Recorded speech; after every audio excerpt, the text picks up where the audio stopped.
Hi friends, ఎలా ఉన్నారు? నేనైతే చాలా చాలా బాగున్నాను. మీరెలా ఉన్నారనేది కామెంట్ సెక్షన్‌లో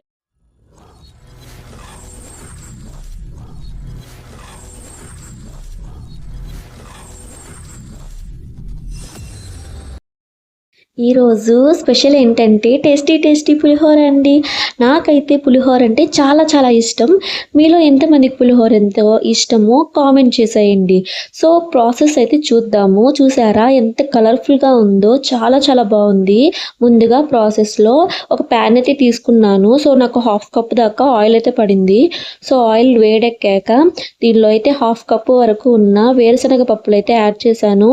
సో వీటిని మీడియం ఫ్లేమ్లో దోరగా వచ్చేంత వరకు నీట్గా వేయించుకోవాలి. సో ప్రాసెస్ అయితే లేట్ అవుతుంది, అయినా పర్వాలేదు. సో ఇలాగా మాడకుండా నీట్గా వేయించుకొని అన్ని కప్పులో తీసి పెట్టుకున్నాను. సో ఇప్పుడు 3 టేబుల్ స్పూన్ పచ్చెనగపప్పు, 3 టేబుల్ స్పూన్ మినపప్పు కూడా ఇదే విధంగా దోరగా వేయించుకొని పక్కనైతే తీసి పెట్టుకున్నాను. సో ఇప్పుడు అదే ప్యాన్లో ఆయిల్ అయితే వేడైంది కదా, సో దీనిలో హాఫ్ టేబుల్ స్పూన్ దాకా ఆవాలు అయితే యాడ్ చేశాను. ఆవాలు చిటపటమన్నాక ఇంగువైతే చిటికెడు ఇంగువైతే యాడ్ చేశాను. చూసారా, ఇలాగ వేగిన తర్వాత 9 ఎండుమిరపకాయలు అయితే యాడ్ చేశానండి. చూసారా, ఎండుమిరపకాయలు ఇలాగ లైట్గా వేగాక దీనిలో చింతపండు పులుసు అయితే మనం యాడ్ చేద్దాము. సో చూసారా, నాకైతే ఒక పెద్ద సైజు నిమ్మపండు సైజు చింతపండు అయితే పడింది. సో ఓన్లీ చింతపండేనండి, నిమ్మకాయ కాదు. సో ఓన్లీ చింతపండు జ్యూస్ని ఇలా అయితే యాడ్ చేశాను.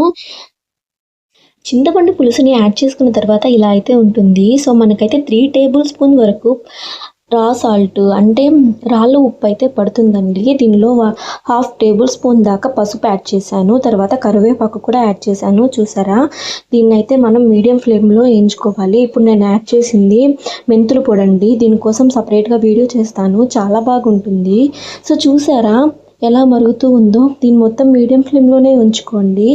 సో ఇలా మరుగుతూ ఉంటుంది. ఒక 20 మినిట్స్ వరకు మధ్య మధ్యలో కలుపుతూ ఉంటే సరిపోతుంది. సో బాగా కలుపుతూ ఉండండి. మధ్య మధ్యలోనే మూత పెట్టి ఒక 20 మినిట్స్ తర్వాత దించుకుంటే మనకైతే ఇలా ఉంటుంది. చూసారా ఎలా ఉందో? సో ఇలా గుత్తగా అయితే వచ్చేస్తుంది. ఇప్పుడు మనము చల్లార్చుకున్న రైస్లోకి అయితే దీన్ని యాడ్ చేసుకోవాలి. సో చూసారా, ఇలా యాడ్ చేసుకొని నీట్గా బాగా కలిసే విధంగా కలుపుకోవాలండి. రైస్లో మొత్తం కలిసే, కొద్దిగా టైం అయితే పడుతుంది, పర్వాలేదు.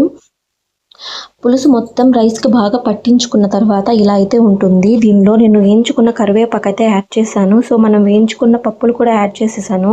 చూసారా ఎలా ఉందో, చాలా బాగుంది కలర్ఫుల్గా, అండ్ టేస్ట్ కూడా నెక్స్ట్ లెవెల్లో ఉంటుంది. దీనిలో సాల్ట్ మనకు సరిపడేంతగా యాడ్ చేసుకోండి, మీకు సరిపోకపోతే.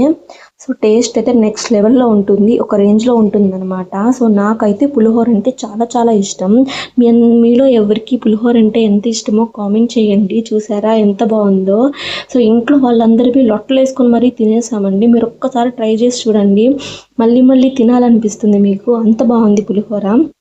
చాలా బాగా వచ్చింది, అండ్ చాలా ఈజీ మెథడ్లో అయితే చేయడం జరిగింది. చూసారా, చాలా ఈజీగా చేసేసుకోవచ్చు. నేనే కాదు, చిన్నపిల్లలు కూడా ఇలా చేసేసుకోవచ్చు, అంత ఈజీగా ఉంది. సో చాలా అందరికీ అర్థమయ్యే విధంగా చాలా ఈజీ మెథడ్లో అయితే చేయడం జరిగింది పులిహోర. సో ఇప్పుడు అందరికీ వడ్డిస్తున్నాను. మా ఇంట్లో ఉన్న అందరికీ ప్లేట్స్ అయితే తెచ్చి ఇలా వడ్డిస్తున్నాను. చూసారా, సో పులిహోర చేసిన వెంటనే కాకుండా ఒక 20 మినిట్స్ తర్వాత కానీ వడ్డించుకున్నారంటే, సో పులుసుని రైస్ అనేది పూర్తిగా అబ్జర్వ్ చేసుకుంటుంది. సో అప్పుడు టేస్ట్ అయితే నెక్స్ట్ లెవెల్లో ఉంటుంది, చాలా చాలా బాగుంటుంది. ఎక్కడికైనా అకేషన్స్కి వెళ్ళేటప్పుడు పులిహోర చేసుకున్నారంటే చాలా చాలా బాగుంటుంది.